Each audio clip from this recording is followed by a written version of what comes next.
We'll slide it out this way. Okay.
to start at 2 o'clock? I'd start either 3 or 4 minutes after, because you know when someone's parking on your racing. And well, I'll wait till 5 after the mic on now. So I'll just kind of tap it out and keep it. We usually make an opening announcement to people leave their cell phones. Oh, okay. So Tim or I probably do that part. That's wonderful. Sure. That's a good way to ease into it. You gotta have to do it now. I gotta do it too. Yeah, me too. Right?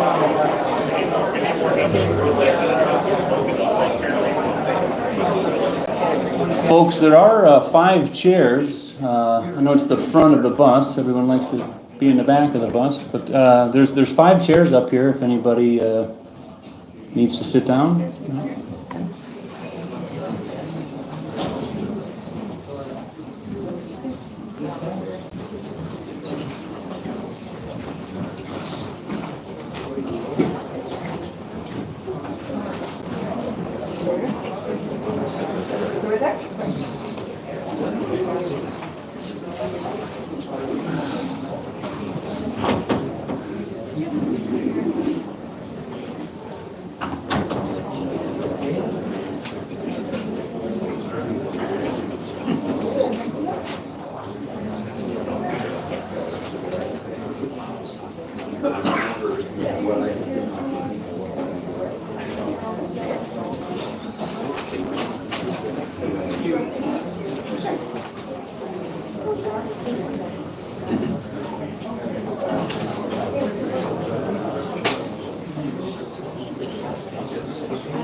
We did think we'd leave a couple extra minutes for people to come in if they're still parking, but I don't see anybody out the window.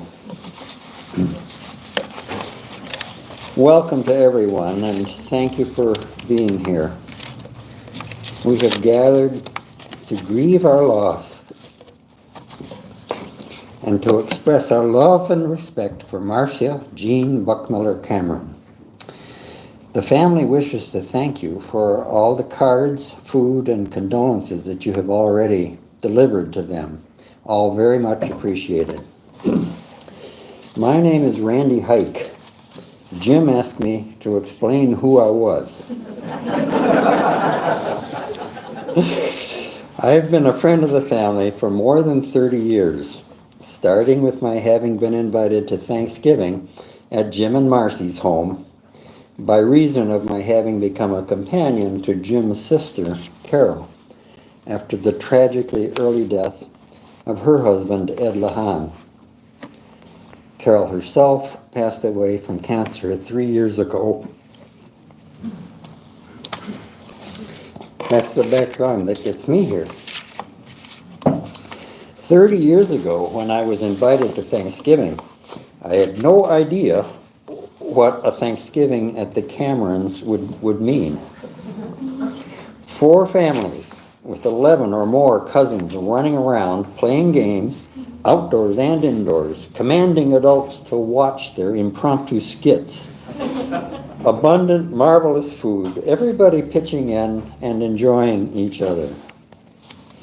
How important to those cousins were such Thanksgivings over the years? I remember one year when Dan, he was small then and he was called Danny, got a phone call from a friend and then went to his mom, Marci, to help him understand it, to help him understand the phone call. Mom, he said, he's bored. He says he doesn't have anything to do, but it's Thanksgiving. How could that be? You know. Thanksgiving without a wonderful family time didn't make any sense at all in Danny's world.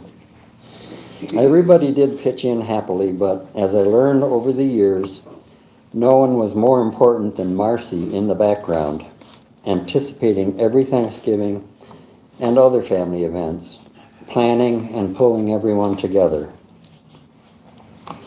Those wonderful Thanksgivings gave me my own first perspective on Marci and how she connected with other people.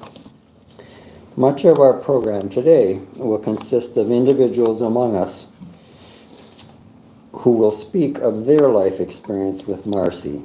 We'll hear from family members, friends, community people Marci worked with. First, however, there are some items that you can see in the program. And the first one is music. As you can read from the Garden State Threshold Choir, Judy Hahn, who is mentioned, is a sister to Marci Cameron, and she's a member of the choir. This is a recording.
Next comes a scripture reading by Kelsey, Marci's daughter. Jim wrote a little bit of an introduction to this, which I'll pass on. Jim writes, "Many times when Jim read this verse, he has replaced the word love or it with Marci. And it is amazing how accurate it is for him. When Kelsey reads this verse," Jim continues, "I propose people do the replacing for themselves and see if you do think it fits Marci."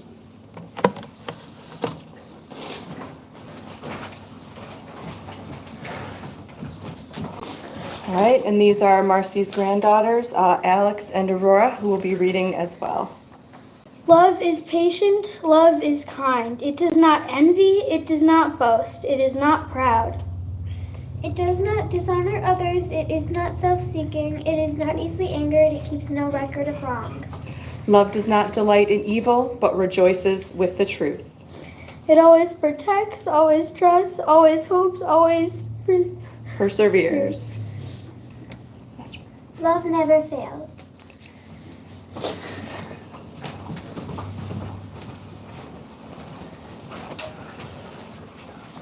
If you know Jim, you might understand that he had a little comment to follow. He said, "I would also suggest that anyone who finds a verse that doesn't accurately work when you substitute Marci for the word love.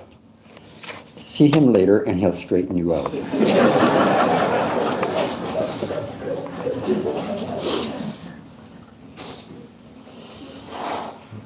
Alicia Lahan is Marci's niece, who has a meditation.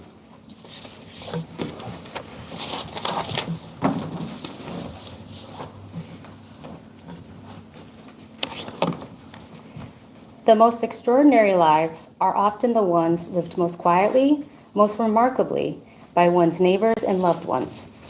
If we just pay attention, if you just listen, everyone has a song. Lara Dotson-Renta, scholar and translator. When we think of Marci, we know she lived quietly, but most remarkably, always organizing ways to get family and friends together remarkably, but never calling attention to herself most quietly. She will be missed, but her legacy lives on through children, granddaughters, friends, and neighbors.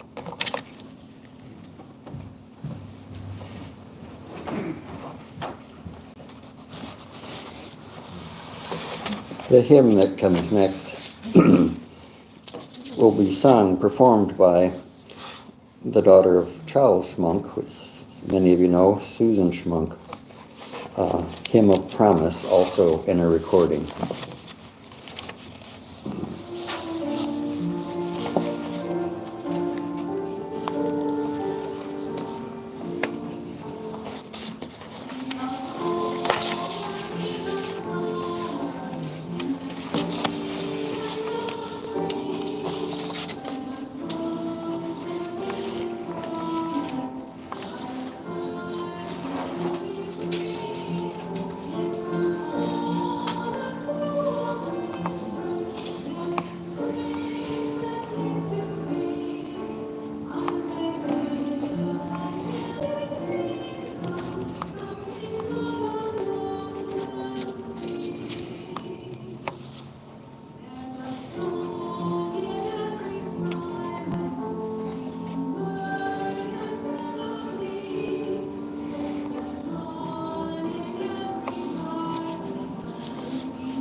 Thoughts from the family. There's actually not one of the family that live in Saline that felt they could hold themselves together enough to speak. There's also Judy Hahn, Marci's sister,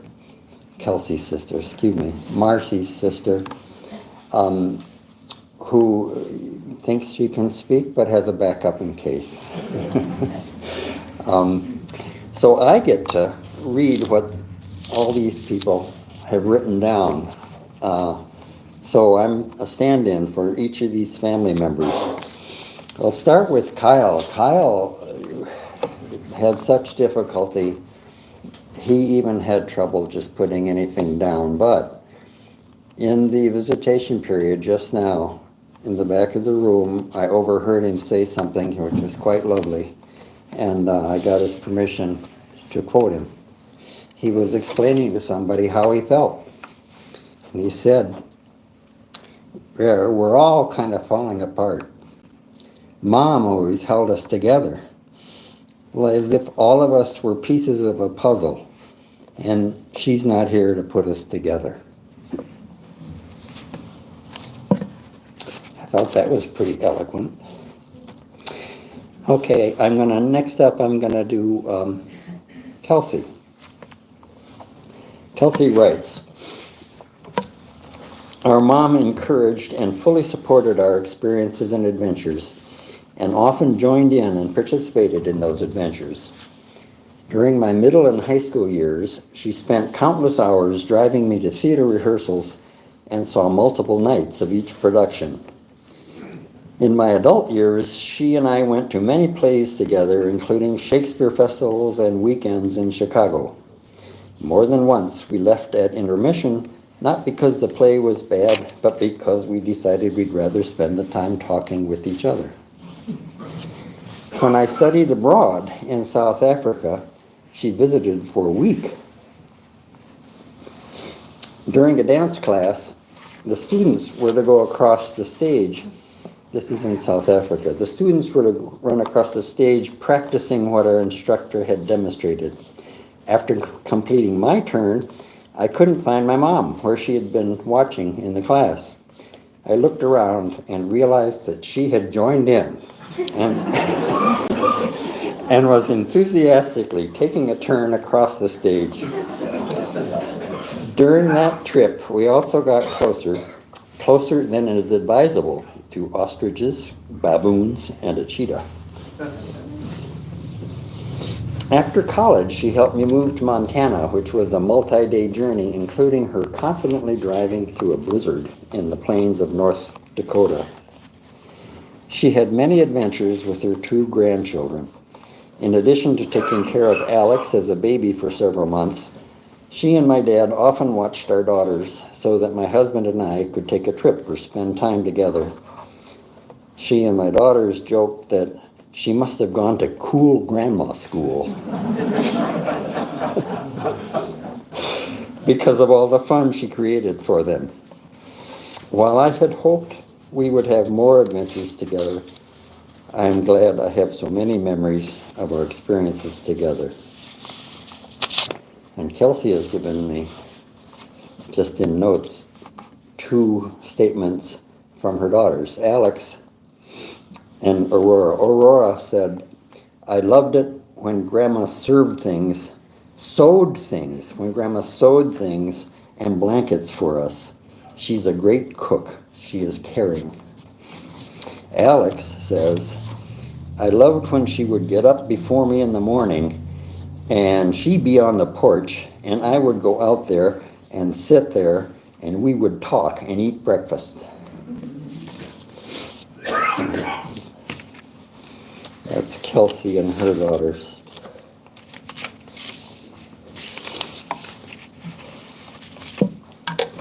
Dan Cameron writes, before my parents were married, my dad promised my mom that they would never be rich.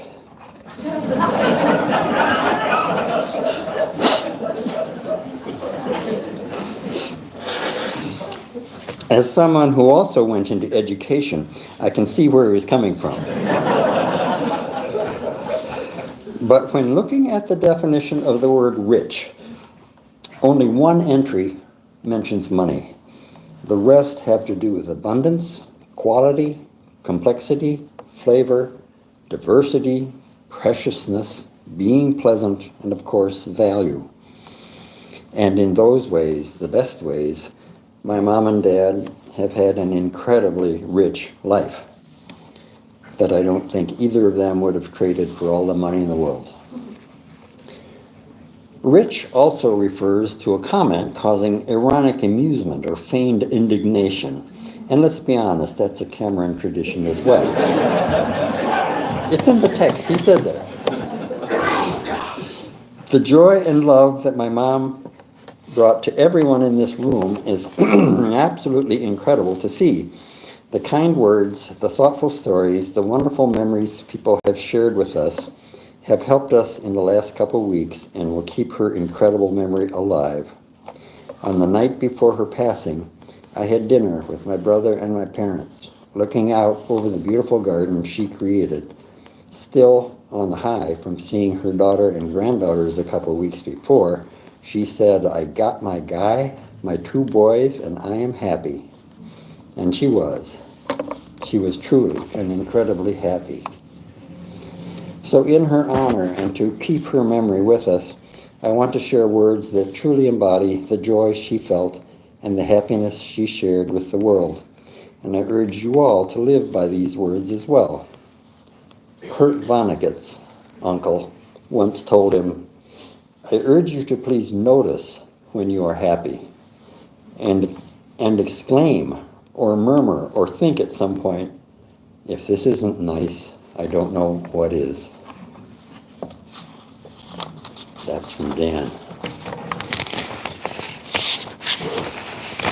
Now, Jim had a hard time putting the words into paper, but he made just an outline and asked me to read from the outline. I'm not going to try to make sentences necessarily about the outline, just it's pretty much the outline that Jim gave.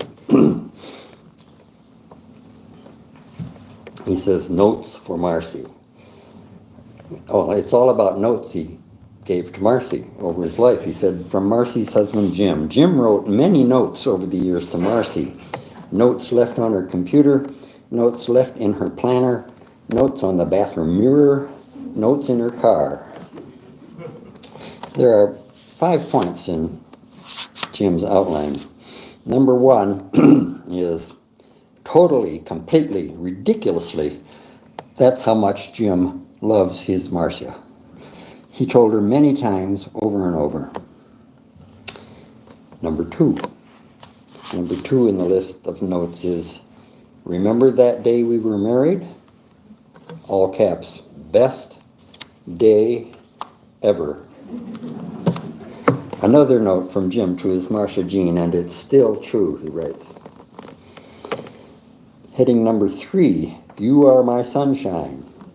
Yep, you guessed it. Another note from Jim to his Marcia Buck. And he sang it so long and so loud that it became a lesser favorite. Number 4, Jim spent time trying to find the one word that described her. This note that he wrote to Marci was, again, all caps, you, period, are, period, sublime. And then the dictionary definition of such excellence, grandeur, or beauty as to inspire great admiration or awe. And Jim writes, she inspired great admiration and awe. You might begin to think that he loved her, totally, completely, ridiculously. Number 5, Marci by the numbers. Number 4 is 4 books, 3 published with co-author and husband Jim. Then he writes, not only breakfast, lunch, and dinner together, but traveling, exploring, reading, and co-authors of 3 books. Number 3 stands for 3 children, Kyle, Kelsey, Dan. Words cannot describe how dedicated Marci was to her 3 kids. She and I would be talking, she would hear one of them coming and would switch her focus immediately to them, always ready to help. 2 stands for 2 grandchildren. You've already seen them up here. Alexandra and Aurora. Marci didn't go to cool grandma school. She started it. One husband who loved, final number is number 1, which is for the one husband who loved her totally, completely, ridiculously. Jim considers himself the luckiest person in this room. He spent 54 incredible years with his Marcia. Thank you, Marcia. You will forever be my always.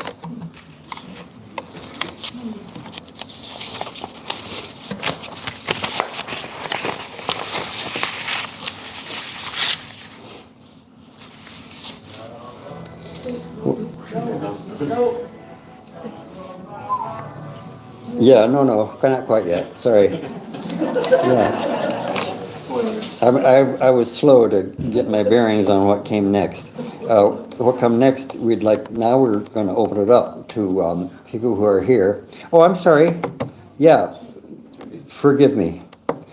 I had skipped over number 5, had I not? Thank you. No, wait, what did I skip over? Oh, I skipped over Judy Hahn. I'm sorry. I'm sorry. Your family too. I just stuck with the local Saline people. I'm sorry. Thank you. My name is Judy. Growing up, my name was the twins, or the girls, or a smushed up 5-syllable word, Marci and Judy. Sometimes my name was Marcia, because even our parents would call us by the wrong name. So whatever name we heard, we would like, yes, we would respond. As adults, young adults, we found ourselves a 12-hour drive apart. And that wasn't good. So we looked at a map and we found this place between Michigan and New Jersey, near Cook Forest in western Pennsylvania. And we started out camping. We had no money because that's why we were camping. And after one rainy weekend, like 3 days of rain, we found a tiny, funky cabin, and we went to that area, to Cook Forest, every Memorial Day weekend for 47 years. About every 10 years or so, we upgraded it a little bit to something a little better, a little bigger, she added the kids. And various relatives came, but the last few years it was just Marcia and Jim and my husband Dan and me. And just last month, for the first time for us, we rented this beautiful renovated farmhouse. And we were so excited when we got there because we had 2 bathrooms and a full set of flatware and matching wine glasses and coffee mugs. But those were important things because every morning we sat on the porch in the sunshine and solved the world's problems. And in the evening we sat on the porch sipping wine and trying to solve the world's problems all over again. What Marcia was really, really good at was not planning family gatherings. What she was good at was making them happen. I think the first one was a big Buckbuehler reunion on Burmeister Road in 1989, and I know I'm not the only one that still has that green t-shirt. But in so doing, in creating those gatherings, she created memories for us, for all of us, but she will not be forgotten. Thank you.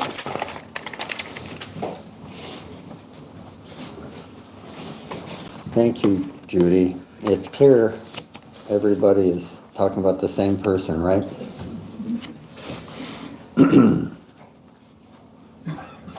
Now we'll move to kind of an open mic situation with friends and people who might have known Marci from her community work, perhaps from her occupational work. And it's not urgent what order we go in. I think as we get started,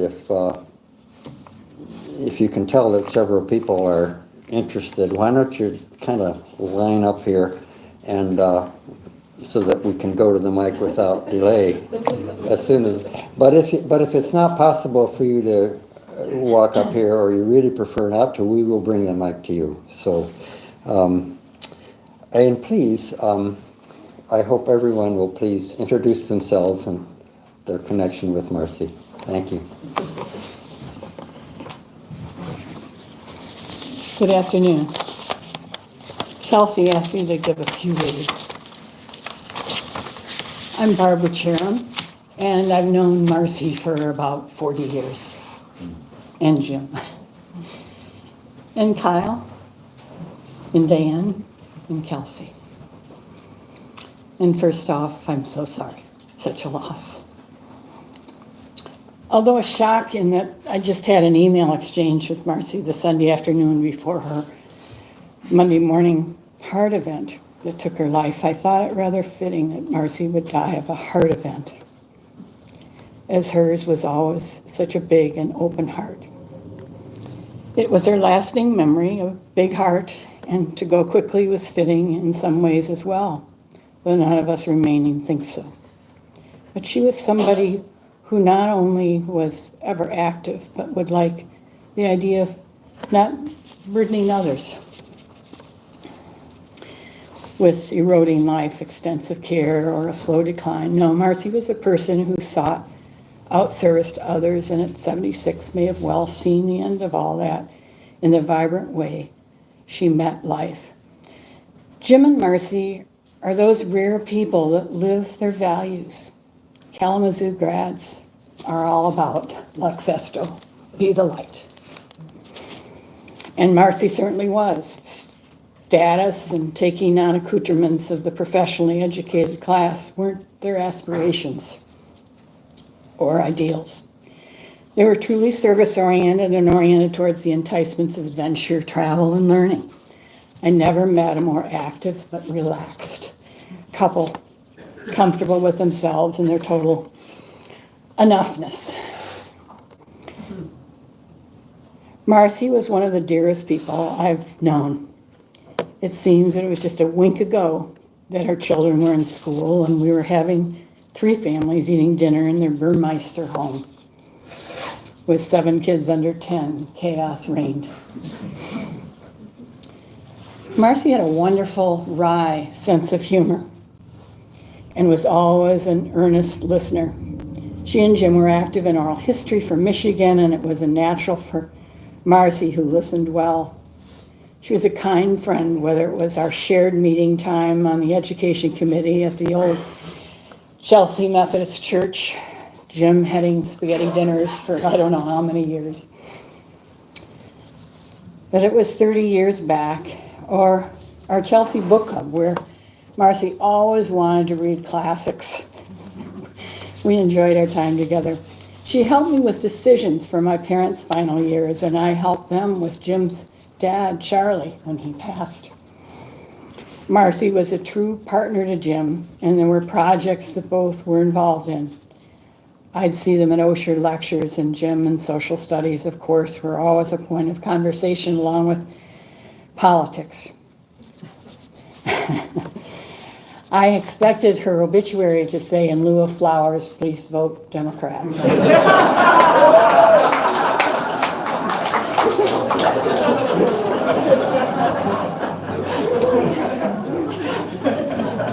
From house to home, volunteer work or her career work on writing curriculum on dementia for the state of Michigan or training staff at Glacier Hills, she was always engaged in things, never passive.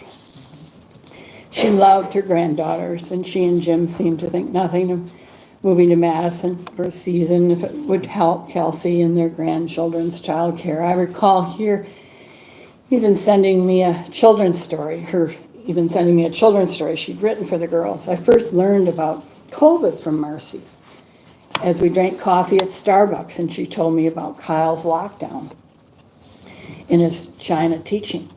I think it was in late January of 2020. And we wondered what it might be like if it hit the U.S. And Daniel and his work at the U of M and all the family's international travel, I'm sure made Dan's work a natural. Marci was such a proud wife, mother, and grandmother, always planning events and relating about her family, the consummate partner. I fully expected, after receiving several emails on how to get politically involved in this important year, that her obituary would read, to vote Democrat, Marci and I had lunch several times over the past 4 to 6 months, so the shock of her death is truly something I can't quite process, as we were worried about other things, certainly not her health or mortality, rather other concerns, which was so much Marci. Excited about she and Jim's projects and the forthcoming books they'd worked on for some time. Was just ready to launch. The Sunday before the Monday she passed, she'd responded to a request of mine for a friend who needed some home health workers, and she'd written me later that same day with a resource. And so in hearing this news, I was just totally shocked, as her family must have been, as I still am in communication with this vibrant soul. Oh, Marci, we loved you so, and your sweet smile and wry sense of humor will neither be forgotten nor replaced. But oh, what a grand life you gave us all. Remember you always, dear friend. I quote Kate Bowler when I say, "Blessed are those who are amazed by a life lived in its fragility, its brevity, and its beauty." Thank you.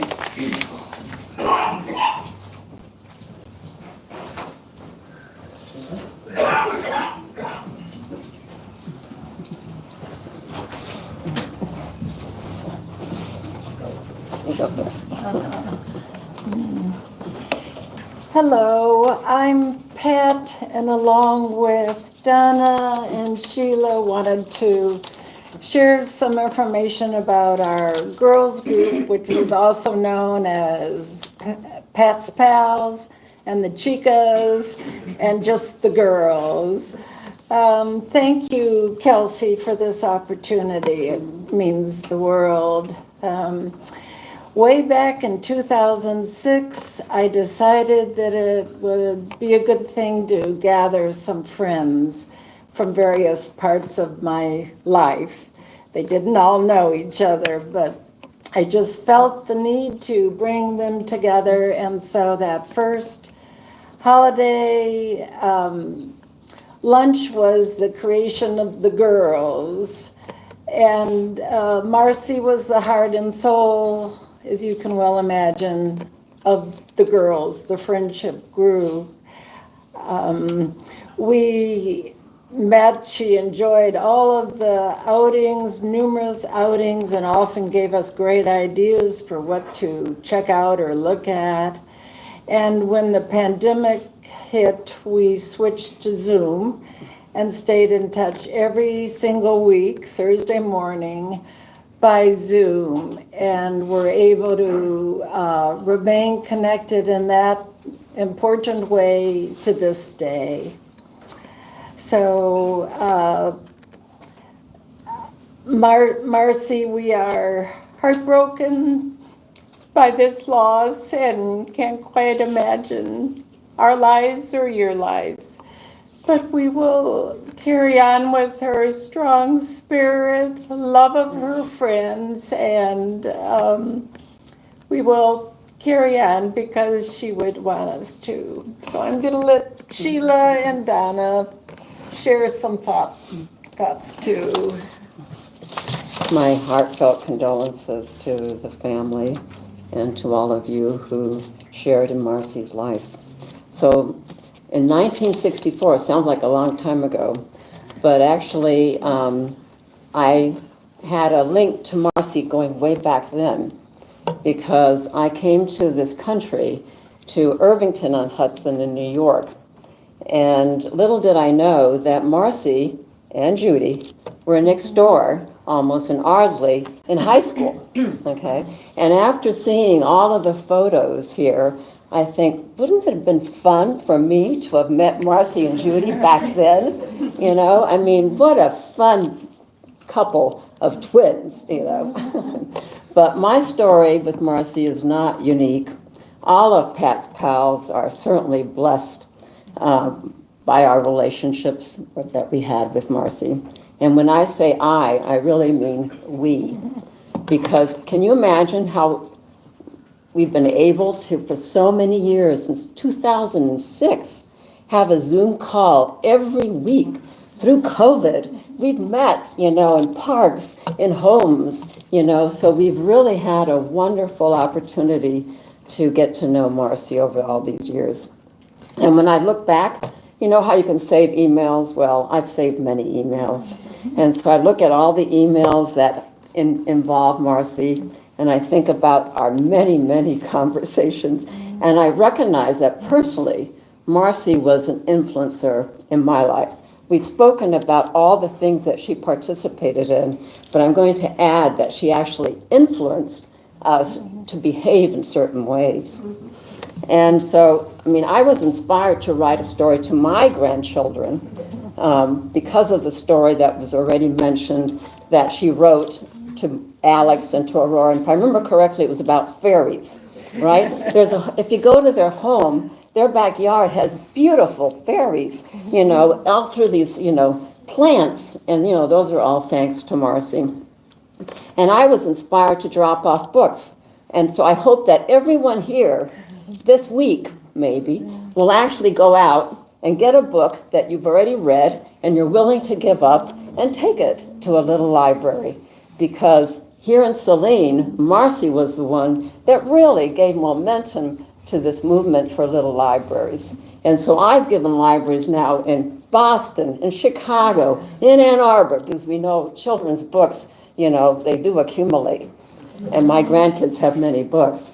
So give a book to a little library.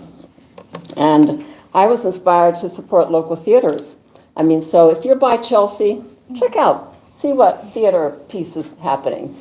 You know, and I think Dexter also has a theater group, if I remember, too. And that agency, House into Home, remember that, House into Home, okay? We all can donate. I don't know what your basement looks like, but there's certainly something you might be able to give to another home. And Marci is the one who influenced us to do that. It's hard to find the place, but it's a very worthwhile organization. And Art of Prisoners, I mean, I don't know how many of you know, but every year there's actually a wonderful show. And Marci is the one who emphasized, go and see that, you know, exhibit of art for prisoners. And I was inspired I never contacted legislators. Well, I have been inspired to contact legislators because Marci has shared and has taught all of us very clearly that every one of us are individuals who can influence the government that we are surrounded, whether it's a local government, a state government, a federal government. You can call your legislator. And I bet many of you are already doing the Vote Forward movement or some other, you know, organization, because as pointed out, we all have to vote. So I am now writing letters to get people to vote, okay? So, I mean, these are just, you know, a few of the examples of how Marci has inspired us. You know, her love for all of you, for her family, was evident. You know, we've shared about that, talked about that, and her actions and words. You know, I could envision her. I mean, we talked every week. I could envision Jim taking a walk with Marci in the neighborhood. I mean, because I heard about it every week, okay? Their trips to special Michiganian spots. If you ever want to know about a unique place in Michigan, ask Jim, okay? Because they certainly could find wonderful places to visit. And then the story she would tell us about decorating the Christmas trees, that you folks would bring your friends over, you know, we heard about that too. And reunions with Judy. And I recently learned, take a look at Judy, see how beautiful she is, okay? You know, I mean, she was mistaken for Grace Kelly, and she's a beautiful woman to this day, okay? So, and the Kalamazoo reunions I heard about. I did not go to Kalamazoo. I'm one of her friends that did not go to Kalamazoo. But we all knew that she was the youngest. She really had a devotion to Kalamazoo. So I will miss our dear friend. She was a beautiful spirit in my life. And thank you, Marci, for sharing it.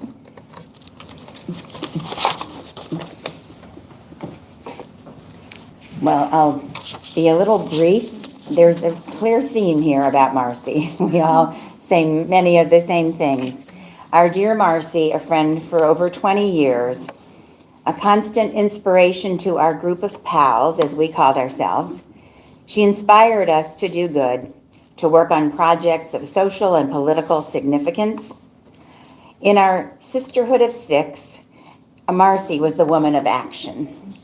Let's tour this prisoner art project, she'd say, or let's support this small local struggling business. Let's write letters to our congresspeople. Let's make blankets for the homeless. Do you know about the amazing Bixby marionettes? But Marci also reminded us to celebrate friendship, as she did the time we decorated fancy bonnets to wear while having tea. Marci was engaged with her world at every level. We will be forever grateful that she brought us along with her, and in her gentle, loving way, opened new windows of awareness. She drew us into her partnership with the world of ideas and into her belief in the ultimate goodness of us all. Thank you, Marci.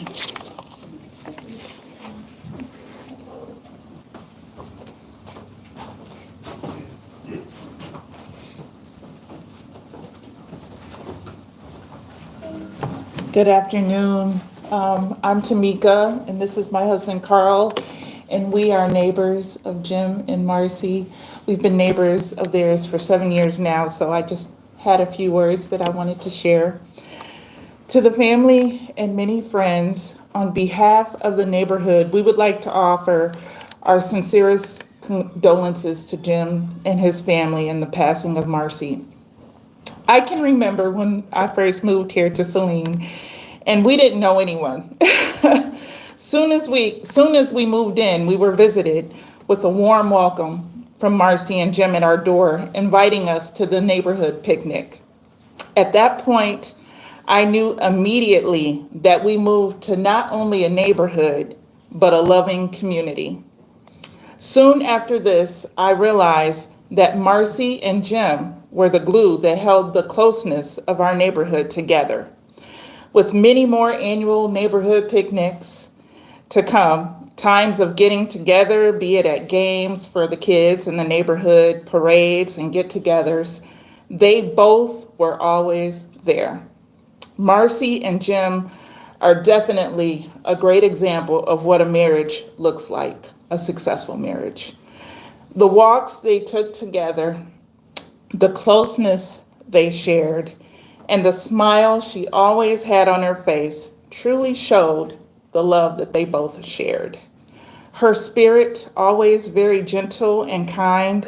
She would often stop me on my walks. I work from home, and she would stop me and she'd be like, "How are the kids doing?"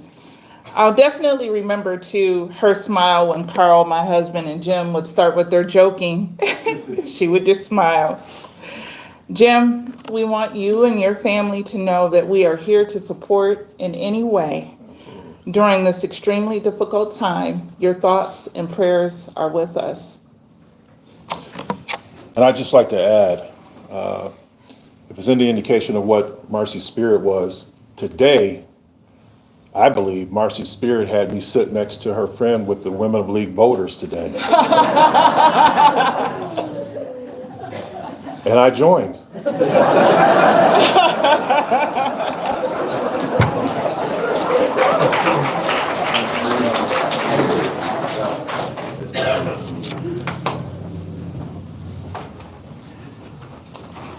My name is Kathy Griffin.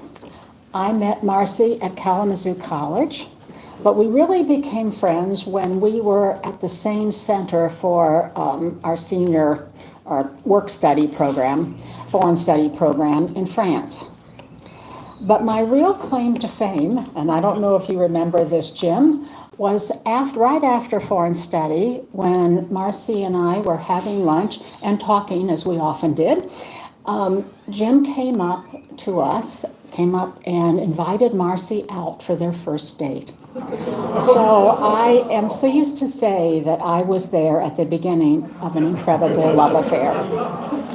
I was also there when they were married on a gorgeous, gorgeous September evening looking over the Hudson River. Since that time, Marci and Jim and I, with 1, 2, and then 3 children, visited back and forth many, many times in each other's homes. So it's been a long and very nice association. Marci's family was clearly the center of her life, as it should have been. But she also valued the many friends that she had made, and we've heard about that just these last few minutes, that she's made throughout her life. Marci had a gift for friendship. Marci not only graciously and willingly gave of herself as a friend, but she also was open to accepting friendship. And that doesn't always happen. It's not always a reciprocal thing. And she was wonderful at that. She also had a gift, and we've talked briefly about that, for getting people together. And one of the groups that she got together were a group of us from Kalamazoo College, the class of 1970, a group of women. And we would meet periodically at the Winschulers in Marshall, which was sort of halfway between where a lot of us were. And then we followed that with Zooming. And it was wonderful because we could talk about our experiences in college, which was a very pivotal time for most of us, and also how that experience affected us as we grew older. So that was a gift that she gave us. Marci was also a very good individual friend, and I'm sure there's many people here who can speak to that. Marci and I were friends for 56 years. And I think that our friendship grew and flourished and got even stronger as the years went by because we maintained that connection. And we did that through phone calls, through visits, and then in the last 15 years or so, we would find a spot between our homes in Saline and Cleveland and sit down in some odd little restaurant and gab and talk and share things. Jim was always amazed, I think, that Marci and I never, in 56 years, ran out of something to talk about. And in fact, we used to say when we ended our visits, we would say, gosh, wasn't this wonderful? But we really just scratched the surface. So it was never a problem for us. Marci, I think our friendship grew and, as I say, got stronger in part because we maintained the connection, but also because it was a meaningful part of both of our lives. Marci was a wonderful, special person and an irreplaceable friend.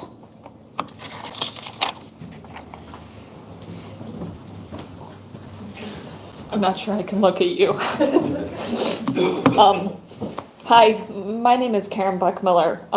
Aunt Marcia, my dad always called her Marcia, so that's what I grew up calling her. Was a special woman, and as other people have mentioned, we can all see that from what we've seen today.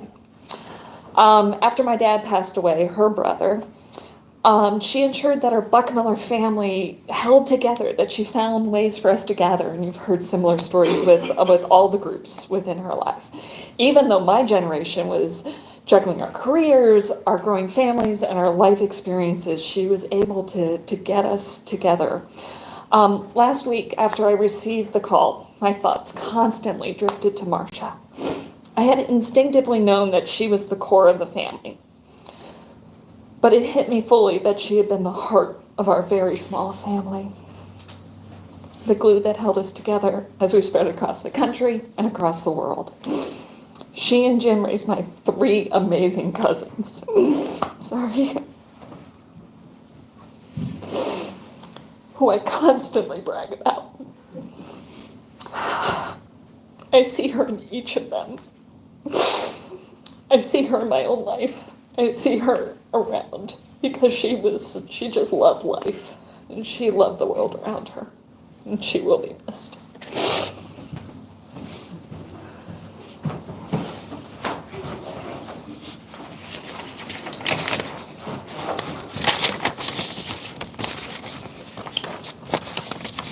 Hello, I'm Charles Schmunk, a friend of the family. Jim and I have been lifelong friends. When we got out of college, we found ourselves our forever mates, and we committed to marriage.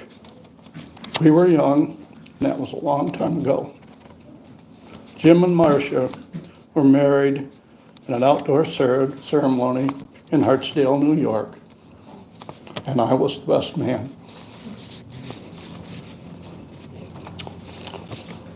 With Marcia and my wife Sandra by our side, we played together, worked together, raised our families. Marcia and Jim became Aunt Marcia and Uncle Jim to my children. Jim and I played a lot of basketball, and I remember in the early years, Marcia and Sandy would go with Jim and myself to our basketball games at Huron High in Ann Arbor. The facility was perfect for my daughter Susan, who was just beginning to grow out of control. Sandy and Aunt Marcia would chase after Susan, laughing and begging Susan to come back as she ran around the indoor track. Susan was Aunt Marcia's pseudo-niece, and she loved every minute of the times we got together at the gym, at the lake, at the cabin, at each other's homes. Marcia always enjoyed the children in her life, including Jim and me. We will miss Marcia's gentle demeanor, but of us any comfort, we know where Marcia is. See you there, Charlie.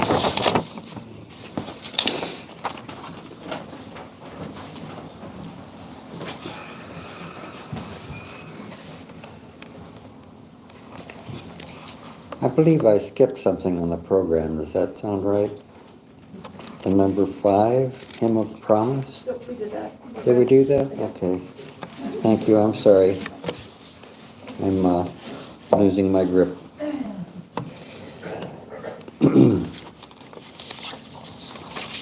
I had a friend who had written up sketches of parts of his childhood. He said that for a while, when he was 7 years old, his parents would drop him off at Sunday school and then pick him up when it was over. He said he never figured out what it was that the adults did while the children were in Sunday school. But it seemed to him that the religion in religious people had something to do with how you felt when you were with them.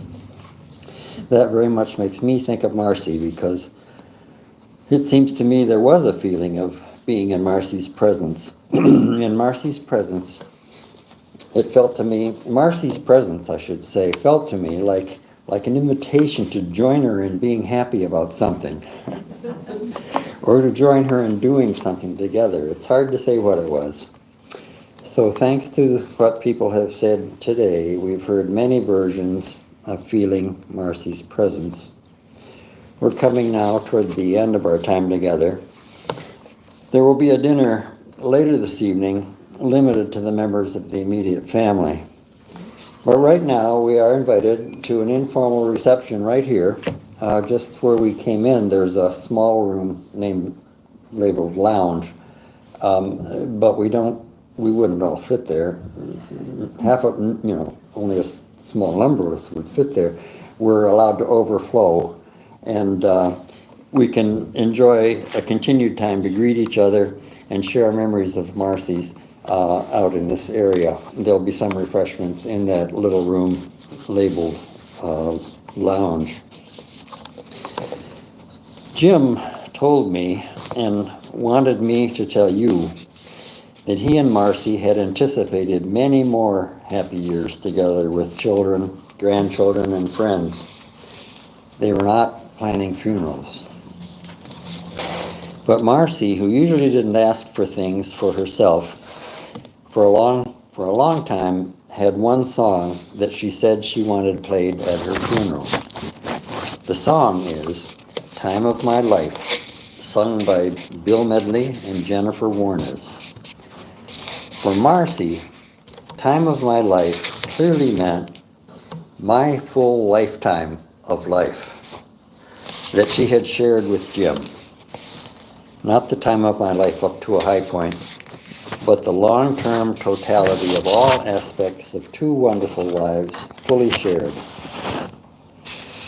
As we just go into this other area to what we can make of the informal reception, please listen to the music and hear the song as Marci and Jim have heard it, evoking the totality of long and wonderful life together.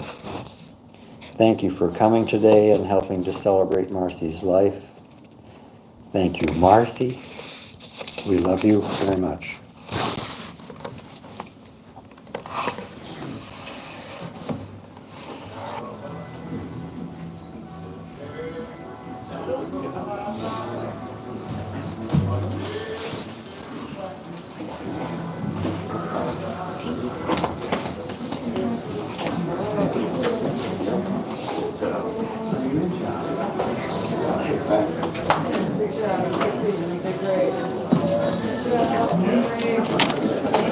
Excellent.